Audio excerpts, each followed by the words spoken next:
சின்ன வயசுல இருந்து நான் இப்படி இருந்தேன்னு சொல்லி உன்னோட வார்த்தையை தானே நான் நம்பினேன். நான் எதனா சந்தேகப்பட்டனா? அதெல்லாம் மீறி நான் கல்யாணம் பண்ணிக்கணும். கல்யாணமும் பண்ணதுக்கு அப்புறம் நான் உன்னை சந்தேகப்பட்டனா? இல்ல, சந்தேகப்படல.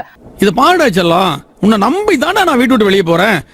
3 நாள் போயிட்டு நான் திரும்பறக்குள்ள 30 பேர் வந்து போறாங்களாம். கம்ப்ளைண்ட் வருதுல எனக்கு.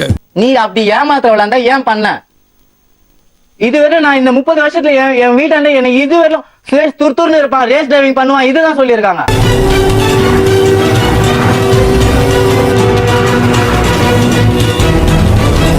யாருமே என்ன வந்து இதுவரை தப்பா அவன் பொம்பளை பொறுக்கி பொம்பளை கையை பிடிச்சி வச்சிருக்கான், அந்த பொண்ணுக்கு லெட்டர் கொடுத்துருக்கான், இந்த பொண்ணுகிட்ட இப்படி பேசியிருக்கான் அப்படி இது வரைக்கும் ஒருத்தர் சொன்னது கிடையாது.